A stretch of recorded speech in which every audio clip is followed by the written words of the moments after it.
Hi, everyone. We hope you are all well. Thank you for joining us today. On behalf of Informa Connect Academy and Franklin Covey, we welcome you to today's webinar. I would like to start by telling you a bit about us. We have been in the Middle East for over 30 years, and we are part of Informa Business Group, a FTSE 100 company headquartered in the UK. We recently rebranded our learning business to Informa Connect Academy. We have become the go-to training provider for a premium professional development experiences in the Middle East, Australia, Asia, and the UK, and Europe. In today's webinar, we will focus on how the 7 Habits framework can enhance social emotional intelligence and skills like empathy, collaboration, self-management, problem solving, and communication, transforming individuals, teams, and organizations. Now, I would like to introduce our esteemed speaker for today's webinar, Dr. Mai Jabri.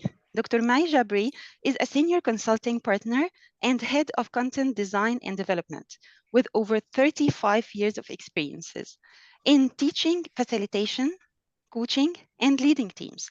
She has vast experience working in Europe and Middle East, particularly in the GCC region. Dr. Mai holds a PhD in management and organizational leadership and an MA in applied linguistics. Her extensive background includes teaching, instructional design, training assessment, and research. Dr. Mai also will introduce the Franklin Covey framework and its relevance to our discussion today. Please join me to welcome Dr. Mai Jabri. Dr. Mai, the floor is yours. Thank you, May. So everyone, we are very lucky. You have two Mays working and talking to you today. Thank you, May, for the introduction. Really appreciate it. And as May mentioned, I do have 35 years of experience. Please keep in mind that I started working when I was 2 years old. So today I'm only 37. Just joking, just joking. Okay, I'm actually younger. No, I'm joking. I'm joking. Welcome to Increasing Social Emotional Intelligence in Your Workforce. Our objective today is to get an overall perspective of why this is so important to actually have and hopefully build a culture of social emotional intelligence with everyone around us. Thank you so much for joining us. And if you do have any questions, please go ahead and type your question in the Q&A box, and we will for sure address your questions at the end of the session today, okay? Near the end of the session. So just a few reminders, please. If you have a notepad next to you, if you'd like to take notes, this is being recorded and we will be sharing it with you at a later date. Phones, please, we need to step away from them. Multitasking, after all, does not happen in the human brain.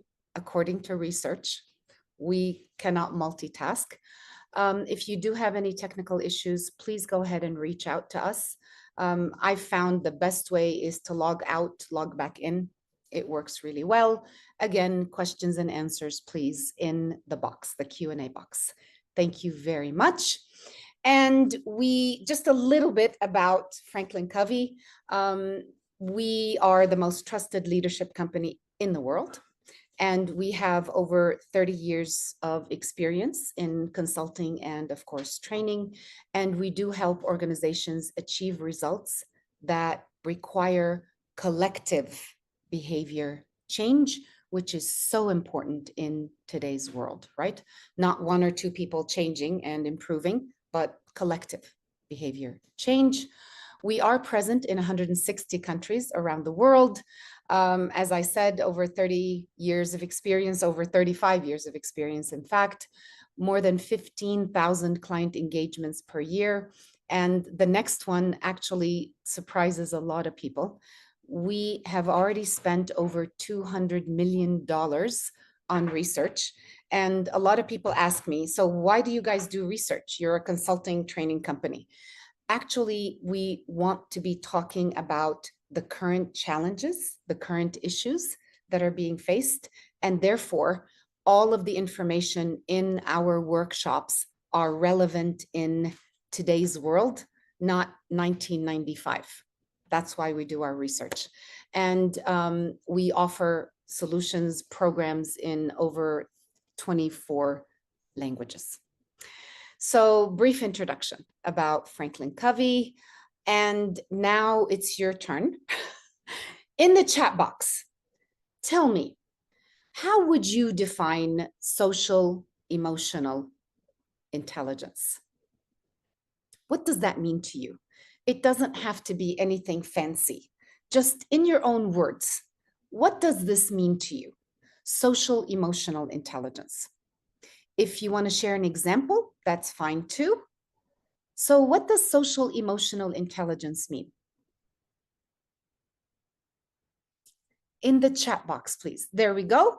John, being able to adjust to other personalities. Thank you.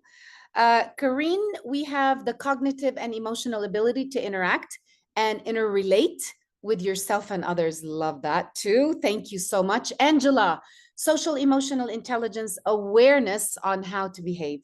Thank you very much. That is absolutely an important part of it. Absolutely. Yamna, we have be aware of one's own feelings in the present moment. Thank you very much. Absolutely, absolutely critical. So waiting for more people to respond, please. Laura, relating appropriately with others. Thank you. Nice and succinct. Thank you. Stephanie, intelligence brought by the hearts versus the brain. I like that. Thank you very, very much. Thank you, everyone that has shared, and everyone is spot on. So thank you very much for sharing your definition and what it means to you. And you are absolutely on the mark. So when we look at a brief history, social emotional intelligence, we say, is a fairly new science, a new concept in terms of overall management leadership concepts. Of course, we do talk about leadership as self-leadership first. And in the 1920s, Edward Thorndike identified social intelligence as the ability to act wisely in human relations, which is so important in today's world as we go into the knowledge worker age, and we are required to think and interact with people to achieve and do our work. Yeah, very important to have those human relations, positive ones, so that we can achieve together. David Westler said human intelligence is the global capacity to act purposefully, to think rationally, and to deal effectively with our environment. And of course, that means other people too. And fast forward 50 years to the 1990s.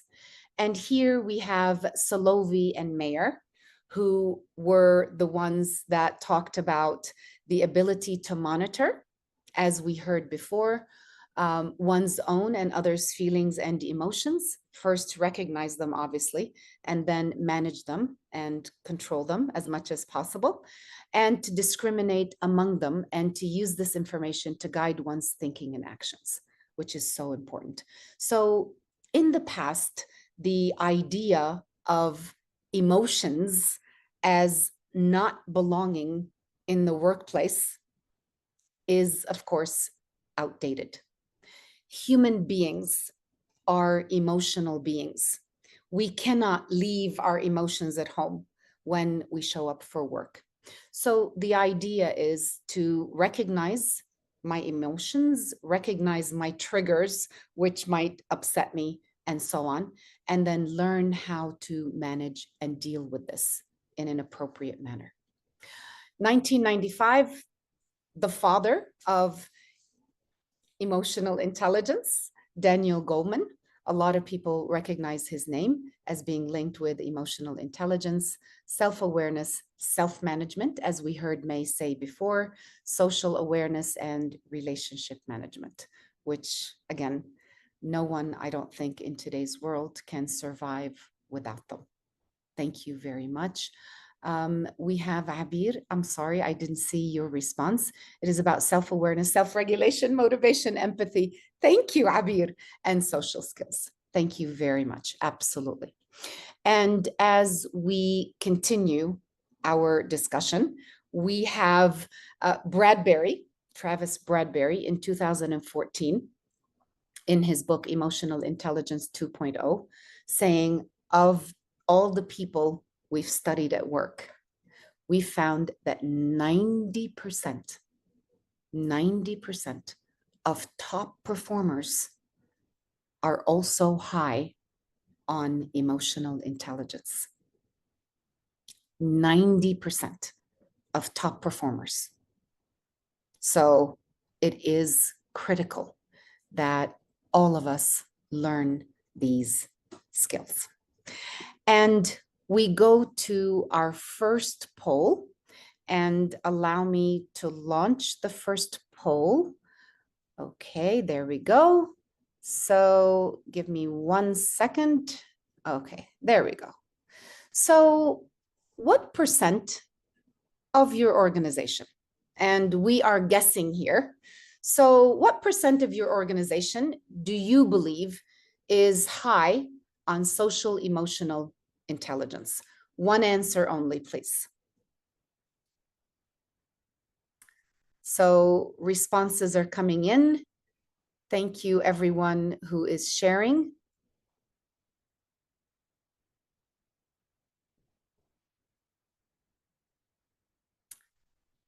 Thank you. So we have a response in the chat box. Okay. Abir, I'm guessing you could not see the poll box open up in front of you on the screen. Okay. So we have plenty of responses. Thank you so much to everyone. We're still continuing to get some responses. Wonderful. Okay. I'm going to end the poll in a couple of seconds. So please, if you cannot see the poll box open up in front of you, please go ahead and answer in the chat box. That would be great. Thank you so much. Okay, so I'm going to go ahead and close the poll, and let's look at the results. And as you can see, 46% of you said between 41 to 60. And in second place, 21 to 40, wonderful. Third place, 61 to 80, wow, amazing. And in last place, 0 to 20. Thank you very, very much. It's nice to notice that no one said 81 to 100%, which means there is always room for improvement, always room for improvement. Thank you very much for sharing.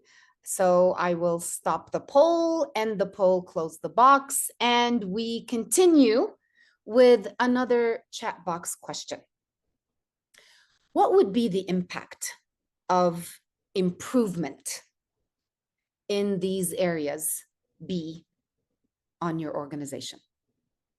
What things would happen? What would change if we were able to increase this percentage that you shared? So nobody said we're perfect, which is great. So what would happen in our organization if we were able to increase that percentage? In the chat box, please. What would happen?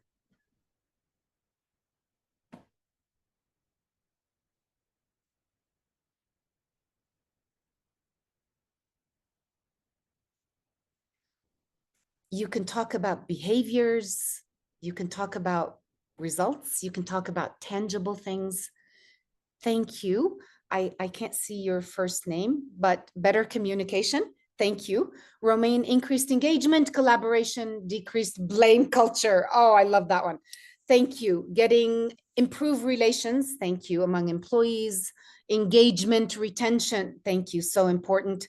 Rahaf says less conflict. Again, so important. Angela, stronger relationship ties between people, one another. Thank you. Cooperation, empathy, relationships. Thank you. Work environment. Love that. How many of us wouldn't love a work environment that is so positive?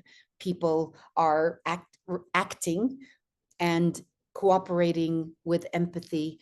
Abdullah, creating added value. Thank you. I love that. All stakeholders, everyone would benefit from an increased percentage of these types of behaviors.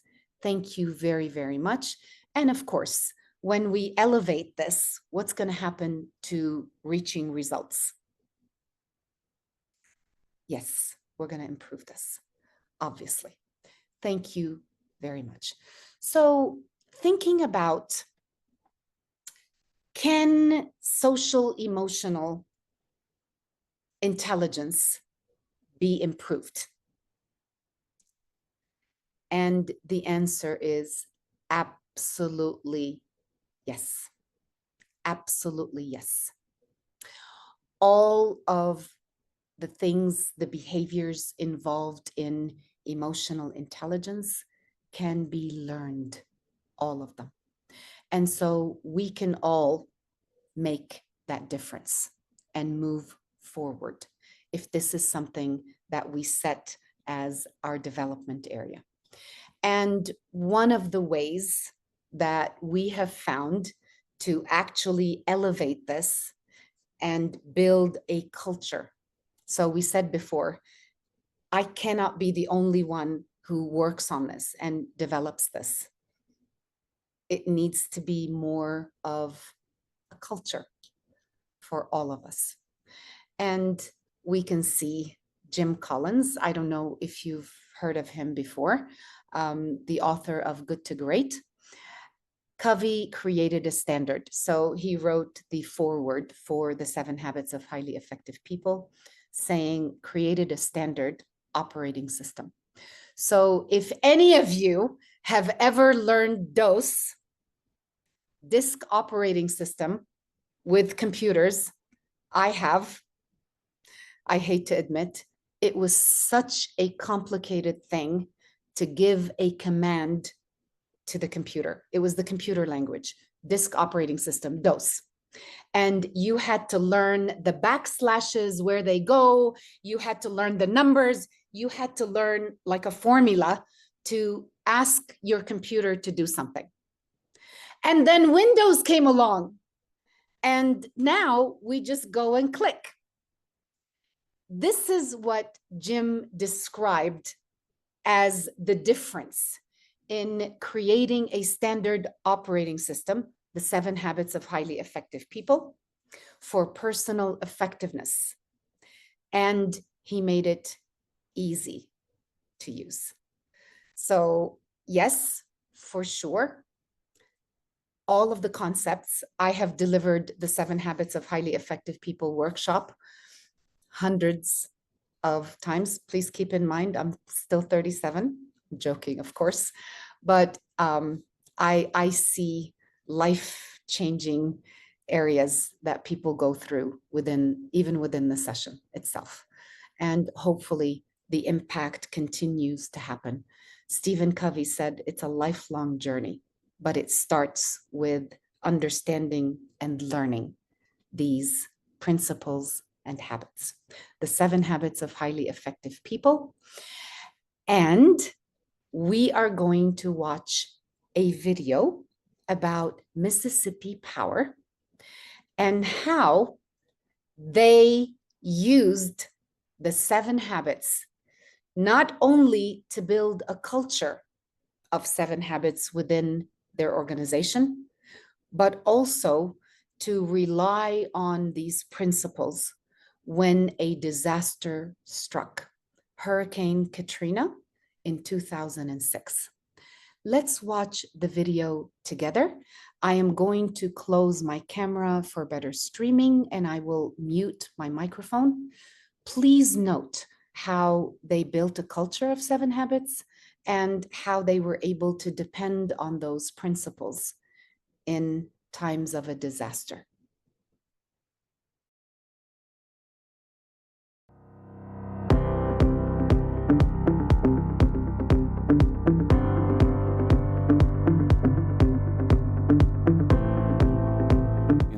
90s, late 80s, the industry was looking to deregulate, and we knew that we needed to have some common approach as best to know how to talk to each other, know how to deal with this issue that's really coming from the outside in. We took a look at Dr. Covey's 7 Habits of Highly Effective People as a method for moving us forward with change. What we found there was the timeliness of the principles. And that's what appealed to us at the beginning, to say this is something that we can use today, but we should be able to use 20 years from now, 30 years from now. And at that time, our president was Paul DeNicola. We decided to send every employee through it, from top to bottom. It was consistent with what I believed in. I remember talking to my new wife at the time and saying, you know, this is going to change this company, and it did.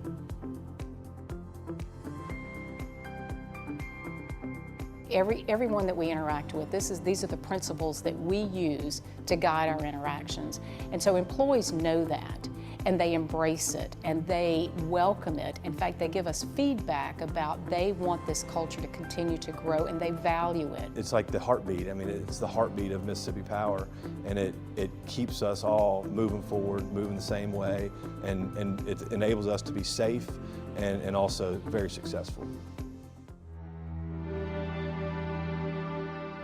Every single customer was out of power because of that event. And a large number of our employees lost their homes, even though they had had extreme personal damage, personal impact. They came to work the next day. And they knew that their mission was to get the lights back on. Grabbed a lawn chair and a towel that I had in my bag and just slept out on the carport until the sun came up. After that, I walked to Bay St. Louis. It's about 8 miles. There were cars upside down. Our police station was gone. My sister's place was as flat as this floor. I called my storm supervisor. I'm here at the Bay St. Louis office. Where do I need to be? We brought in 12,000 line personnel from around North America. And I say North America, we brought in crews from Canada. And when you bring in that many resources, you don't have enough supervisory personnel, obviously, to lead those folks. So what we actually did was converted all of our line crews into basically leaders. So they had to understand the essence of the 7 habits to be able to know the end in mind, to seek first to understand, to look for the win-win, and to provide instruction to people on how to safely restore power. Think win-win. We did it. Our president said, we can do this in this certain amount of time, and we did it, actually in less time than what he expected. They did a fantastic job. They brought everything to bear that they had learned as part of 7 Habits and part of the leadership training that we had provided, and we were able to get the lights back on in 12 days, which is just unheard of. Now, anytime we hear anything disastrous, any type of event, you know, it just kicks in, planning mode. We're ready. Whatever you throw our way, we're ready. We can handle it. We, Mississippi Power, we can handle it.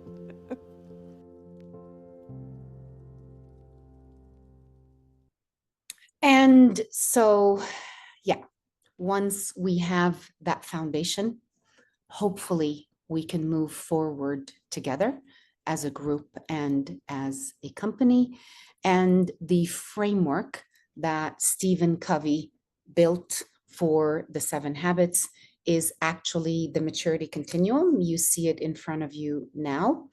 And what you will notice is the blue areas, the 3 blue areas, which is dependence, independence, and interdependence. So the skeleton, the foundation of the maturity continuum, is actually the 3 levels of human maturity that we all go through.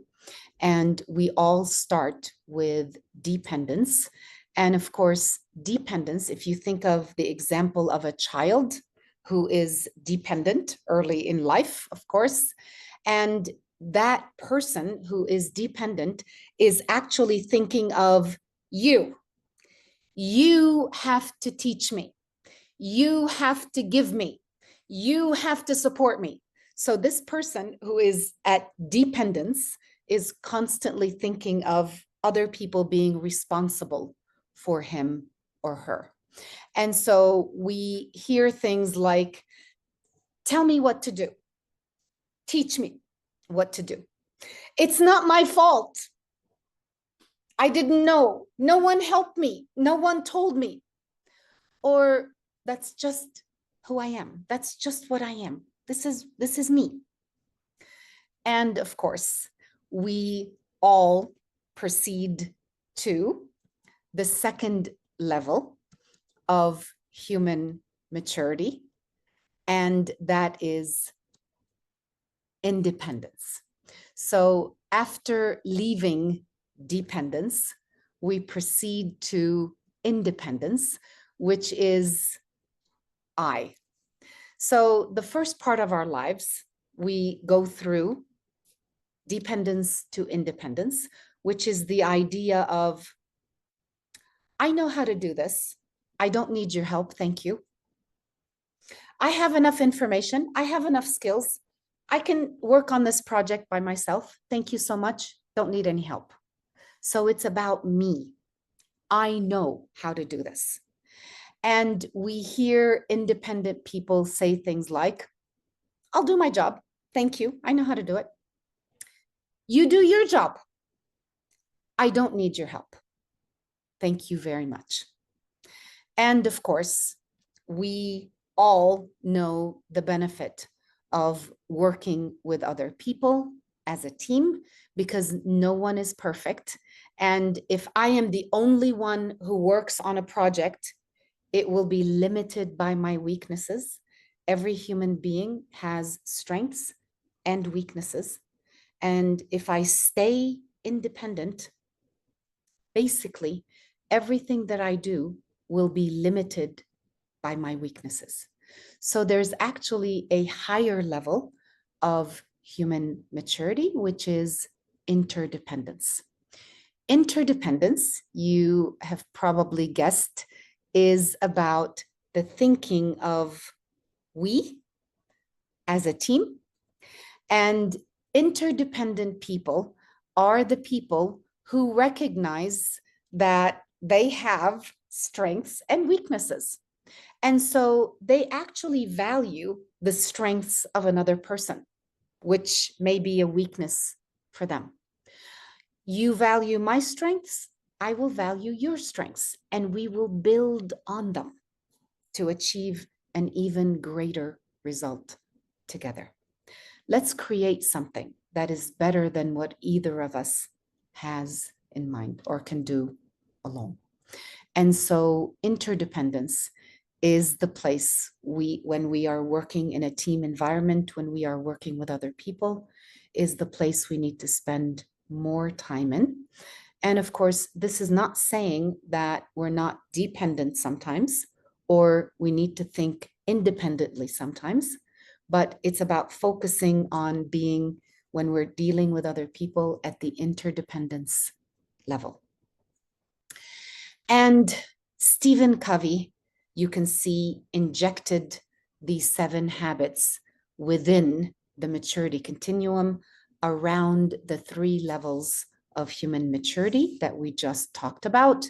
And of course, the private victory, which he called because of the self-awareness. The private victory, habits 1, 2, and 3, are all within me. I am 100% in control of the first 3 habits. They are inside of me. because we know that effectiveness starts from the inside out, not outside in, inside out. So we start with the private victory. Habit 1, be proactive. Habit 2, begin with the end in mind. Habit 3, put first things first. It is about self-awareness, self-development from the inside, self-management. And after we reach independence, we go into the public victory. And he called it the public victory because it is about dealing with other people. Habit 4, think win-win. Habit 5, seek first to understand, then to be understood. Habit 6, synergize, is all about dealing with another human being.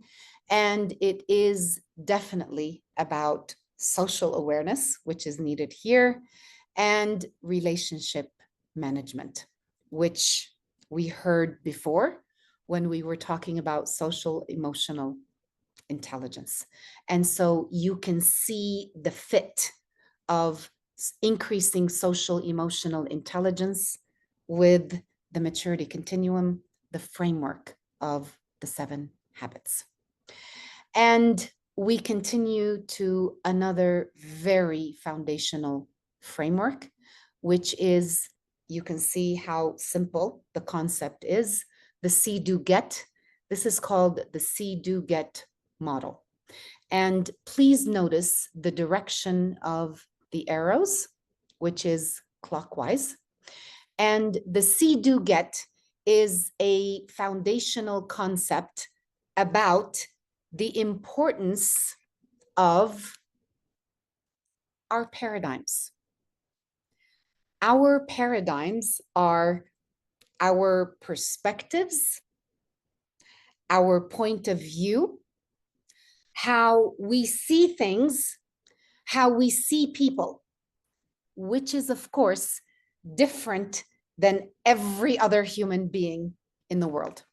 Your paradigms, you have paradigms about everything that you have experienced in your life. Of course, human beings begin building paradigms at a very young age. We start acquiring our paradigms around the age of 3 to 4 years old. The people that influence those paradigms are our parents. And then we get older, we go to school, my friends in school, the teachers, the education system, the culture, society, television, my life experiences, everything has shaped the paradigms that I have today. And we have paradigms about everything in our lives.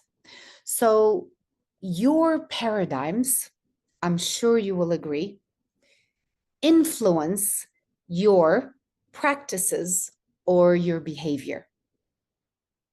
How you see someone, maybe in a negative manner, is going to impact your behavior with that person. So how we see impacts what we do, our behavior, our practices. And of course, your daily practices will impact the results that you get in your life. And so the idea of the see, do, get is that if I want to change a result in my life that I am not happy with, I cannot go backwards one step.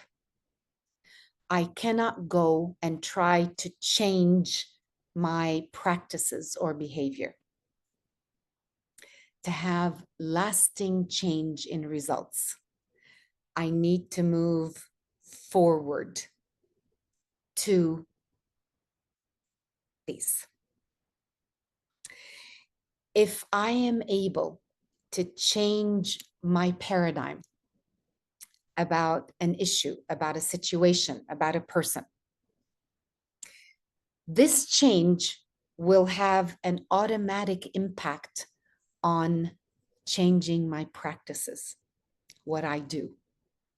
And of course, changing my practices is going to change my results. The main idea from this framework, which is very powerful and very new for a lot of people, is that this is the starting point of lasting change. It starts right here. It is not easy to change paradigms, but it is possible. And the way that we can do this is to actually take off our glasses and examine them from the outside in, and asking myself, for example, is this colleague really a bad person? And objectively try to assess if you're able to adjust your negative paradigm to a more positive one about this colleague. Your practices, your behaviors will automatically change, and that is going to lead to an automatic result change. So paradigms is our starting point of lasting change in our lives. And we move on to a very shallow dive into habit one. So a lot of people ask me in work sessions, did Stephen Covey plan where to put the habits based on a certain order? And the answer is absolutely yes. And habit one is the foundation of all of the other habits. And I think you'll see why in a bit as we go through a slight dive into habit one. And habit one, actually, on a personal level, it completely changed my life by practicing the main principles of habit one. So be proactive. And a lot of people think of the word proactive as initiative, as being or doing something first without anyone asking me to do. Initiative. And yes, that's true, but we're going to expand the definition of habit one to include an initiative in choosing my response. I am taking control of my responses to situations instead of allowing them to be automatic. You'll understand a bit later how.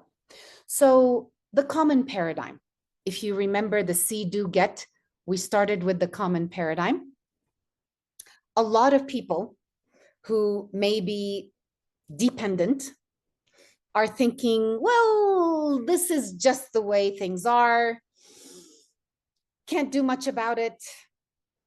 I'm just gonna live with it. And this type of paradigm leads to some practices that maybe we've seen around us, or maybe we even do.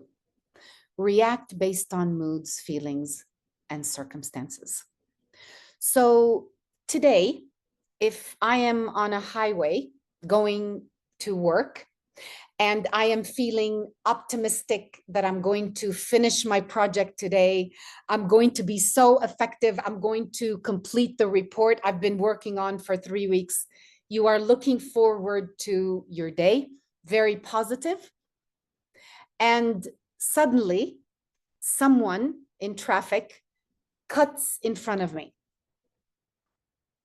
and causes me to slam on my brake to stop my car in time to avoid an accident. And so the first few seconds of this situation, when my car stops or when your car stops, you are feeling that kind of feeling. Thank God nothing happened. I was almost in an accident. So your hands are shaking, maybe your knees are like jello. And the second common reaction is anger, of course. And this anger leads people, common reactions, in terms of putting their hand on the horn. So I put my hand on the horn so that the other driver knows what he did to me. He caused me to be frightened and to have to react quickly to avoid an accident. Or some people, this anger makes them say some not so nice words about the other driver. So some people share not so nice words, and either with the window open or the window closed.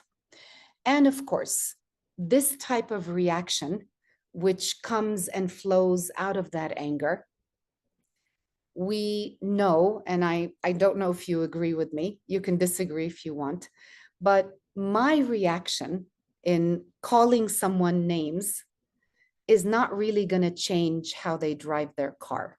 Do you agree? This person is not going to change how they drive their car, okay? He or she may not have even seen me behind them, and they will continue on their day. So who did my reaction hurt? Is the key question here.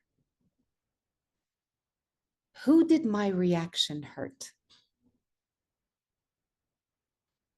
Me. Thank you, Abdullah. Because when you become angry, upset, you go into your reactive brain, your amygdala, and this upset, this feeling of upset, thank you, Hussein, this feeling of upset actually diminishes your thinking capabilities. You start reacting to things and not being a thinker. And so basically, I have hurt myself because now I'm not going to be able to finish that project so effectively and quickly because now I'm not the best thinker. I'm not in my thinking brain. And so basically, I have hurt myself. And notice these practices that result and come from a person who is seeing situations as automatic. I react automatically. And poll number 2. Having looked at these practices, I'm going to ask you, what is the most common practice you find in your organization? Okay, so I'm going to open the poll. I will go back to them, but let me open the poll so that you can respond. Okay, which of these do you see most in your organization? Okay, here we go. I'm launching the poll, so you should be able to see it on your screen. Which of these common practices do you see around you?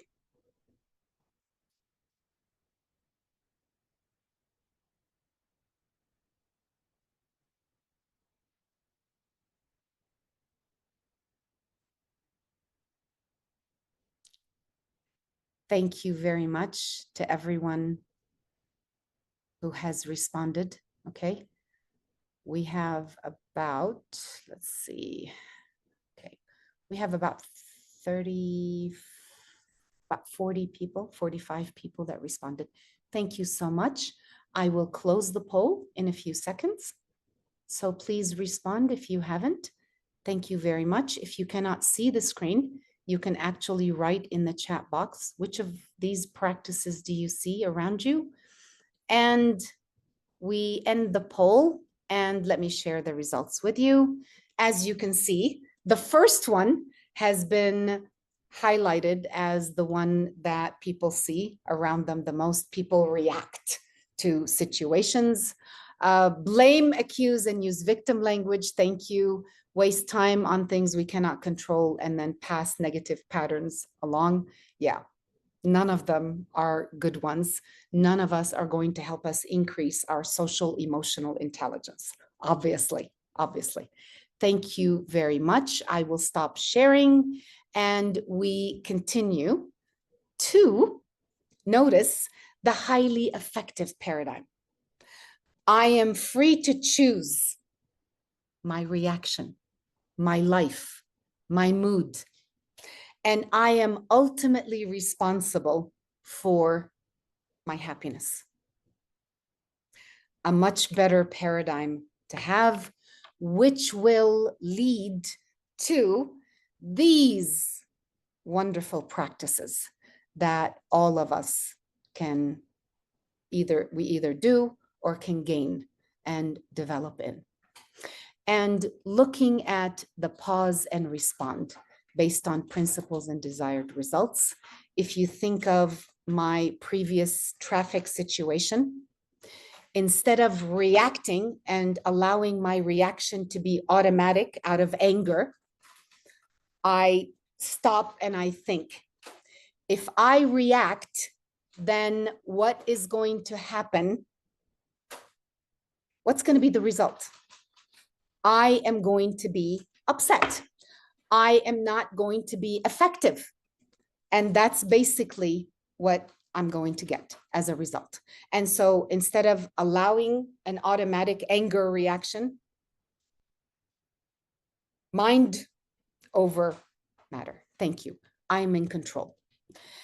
And we know that people who allow activities or events to shape their response, notice here how the stimulus or the event is shaping the response. So the person is basically out, allowing things to happen automatically. Where we need to be is here. And that would be where the stimulus, the event happens, and I choose how I want to respond based on the result that I'm looking for. If I know that my anger is going to hurt me, of course, I'm not going to proceed. And so here, I choose my response instead of allowing my response to be automatic or based on the event. A negative event, negative response is what happens here. Positive event, positive response. It's automatic. It's based on the activity, the situation. Whereas here, my response is my choice. A much better place to be. I think you will agree. And of course, this is based on the 4 unique human gifts of self-awareness, imagination, conscience, and independent will. All of them that we can control, the freedom to choose. And we move on to just an example activity. We're not going to go there, obviously, we're not going to do it. Just wanted to share with you that during the workshop, the 7 Habits of Highly Effective People, there are a lot of reflective activities. And so participants actually start looking at their own life and deciding, I need to change this, or I need to change my response here because the impact is negative on me. So a lot of reflective activities and exercises in applying some of the concepts that we learn. And we move on to, hopefully, when we are able to perfect and practice habit 1 really well in choosing our response, we become a transition person, which is someone who breaks unhealthy, harmful, abusive, ineffective learned behaviors and replaces them with proactive, helpful, effective behaviors that actually influence the people around me. That is what we're looking to be, hopefully. And the maturity continuum, another look at the private victory and the public victory. And this takes us to another quote. This is the president of Mississippi Power. The employees did a fantastic job. They brought everything to bear, and they had learned, as they had learned, part of the 7 habits, and we were able to get the lights back on in 12 days, which was amazing, and it was unheard of. So not only understanding and internalizing these habits, but actually building a culture of the social emotional intelligence that we're talking about here. And we go to the material, the resources that we actually use in the 7 habits work session. We have the participant guide, which is a hardcover. We have the 7x7 contract. We have another booklet that we use to practice role play within the session. We use this tool for weekly planning, and all of the concepts are on laminated cards so that we continue to look at them and use them in our life, hopefully. And how to implement the 7 habits. We know that in any work session, in any workshop, there is a huge gap between the actual work session and learning the concepts and the implementation. And so we stay with participants after the 7 habits work session in terms of 7 weeks to try to answer questions, to remain in contact, to remind people of the main concepts we're focusing on this week. And leader implementation is something that we offer to leaders who are in a line manager position for other people. So we build on the learning for leaders, and we have the weekly checkpoints that I told you about. And finally, we look at the key organizational changes, building effective individuals, building leaders at all levels, and that is what we do at Franklin Covey, executing the must-wins. And we have more than 30 solutions to actually do this. And we are so excited to partner with Informa on these work sessions. And my friend May is going to take over. Thank you, May. Thank you so much for the informative session. That was really amazing. And I really loved your session today. Thank you so much for your time, Dr. May. Before we start the receiving the questions, I would just like to tell you the upcoming sessions, the timing. So we have an upcoming session on the 30th of September. That session you can attend in Dubai, face-to-face or live online. We have another session in Doha, and that will be on the 3rd of November, and that session is only face-to-face. And the 3rd session will be in Dubai again on the 9th of December, and you can attend the session either face-to-face in Dubai or live online. The first session in September will be delivered in Arabic. The other 2 sessions in Doha and in Dubai in December will be delivered in English. So yeah, that's it. Thank you so much really for attending the session today. And I would like to take your questions if you have any question to Dr. May.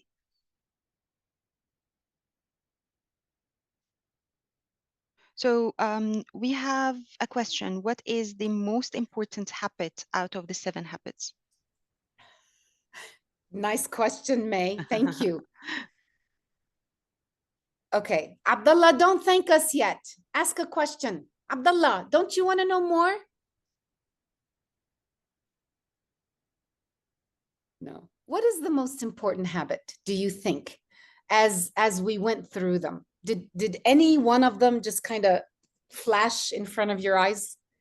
Anything that you feel you want to improve on, any area? For me, I think the first one, be I proactive. agree. Yeah. It really changed. Thank you, I believe Abby, it's the foundation. open door for everything. It is. It's the foundation. It's a life changer, actually. Thank you, May. The foundation is so important. Thank you, Abir. And that is where we start, because obviously it starts from the inside. How I build my own social emotional intelligence. Want to know more? Thank you, Abdullah.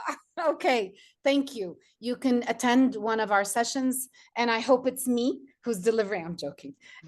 We have wonderful facilitators and trainers. Lynn says they are all very relevant. Thank you, and build on each other, but you need to start with the foundation. Thank you, Lynn, so much. Nice to see your name again. Thank you. Iman, how to respond when we know we can choose our response. Thank you very much. And you know, it's interesting you asked that, because it takes time. The concepts in the session, I think, are very easy to understand. And once you develop the awareness that this is something I really need to do more of, then it kind of, we start absorbing it after the session. And hopefully that is going to reflect on a change in behavior. Hopefully. Yes. Okay. Any other questions? So how to respond when we know we can choose our response? Thank you. Basically, it starts with understanding that this behavior needs to change. So in the session, that's what we do.